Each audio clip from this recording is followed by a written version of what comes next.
Hi friends, welcome to day by special.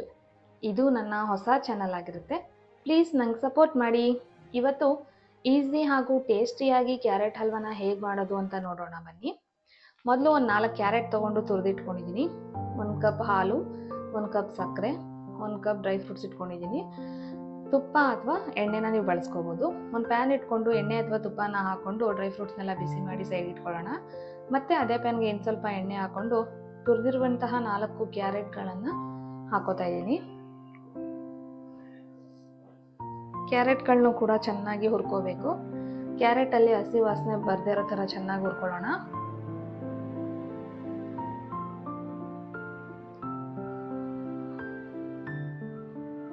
Carrot ಇವಾಗ ಸ್ವಲ್ಪ ಬಣ್ಣ ಬದಲಾಗಿದೆ. ಈಗ ಇದಕ್ಕೆ 1 ಕಪ್ ಆಗುವಷ್ಟು ಹಾಲನ್ನು ಸೇರಿಸ್ಕೊತಾ ಇದ್ದೀನಿ. ಕಾಯಿಸಿರೋ ಹಾಲು ಅಥವಾ ಹಸಿ ಹಾಲು ಯಾವುದಾದ್ರೂ ಹಾಕೋಬಹುದು.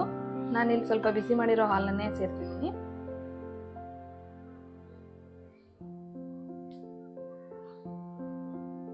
ಇದು ಸ್ವಲ್ಪ ಕುದಿ ಬರೋವರೆಗೂ ಚೆನ್ನಾಗಿ ಕುದಿಸ್ಕೊಳ್ಳೋಣ.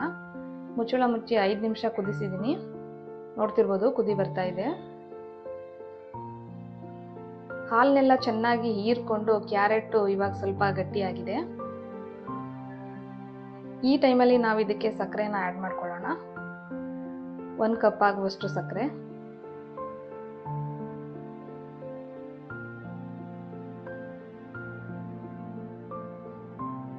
ಸಕ್ಕರೆನ ಮಿಕ್ಸ್ ಮಾಡಾದ್ಮೇಲೆ ಮತ್ತೆ ಕೈ ಆಡಿಸ್ತಾ ಇರಬೇಕು. ಇದನ್ನು ಸ್ವಲ್ಪ ತಿರುಗ್ತಾ ಇರೋಣ. ಇದಕ್ಕೆ ನಾನು ಸ್ವಲ್ಪ ಏಲಕ್ಕಿ ಕಾಯಿ ಪುಡಿನ ಸೇರಿಸ್ಕೊಂಡಿದ್ದೀನಿ. ಈ ಮಿಶ್ರಣವು ಕೂಡ ಸ್ವಲ್ಪ ಗಟ್ಟಿಯಾಗೋವರೆಗೂ ಮುಚ್ಚಳ ಮುಚ್ಚಿ ಬೇಯಿಸ್ಕೊತಾ ಇದ್ದೀನಿ. ಕುದಿ ಬರ್ತಾ ಇದೆ. ಲಾಸ್ಟಲ್ಲಿ ಇದಕ್ಕೆ ನಾನು ಸ್ವಲ್ಪ ಡ್ರೈ ಫ್ರೂಟ್ಸ್ ಅನ್ನ ಆ್ಯಡ್ ಮಾಡ್ಕೊತಾ ಇದ್ದೀನಿ.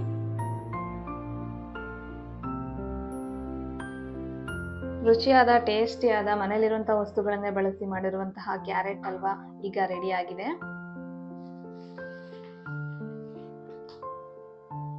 ತುಂಬ ಚೆನ್ನಾಗಿ ಬರ್ತಾ ಇದೆ.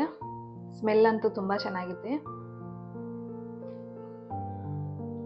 ಎಷ್ಟು ಚೆನ್ನಾಗಿ ಬಂದಿದೆ ನೋಡಿ. ನೀವು ಕೂಡ ಒಂದ್ಸಲಿ ಮನೇಲಿ ಟ್ರೈ ಮಾಡಿ ಹೇಗೆ ಬಂತು ಅಂತ ತಿಳಿಸಿ.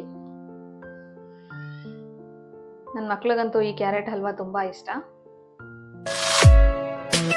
ಈ ವಿಡಿಯೋ ಇಷ್ಟವಾದಲ್ಲಿ ಲೈಕ್ ಮಾಡಿ, ಶೇರ್ ಮಾಡಿ.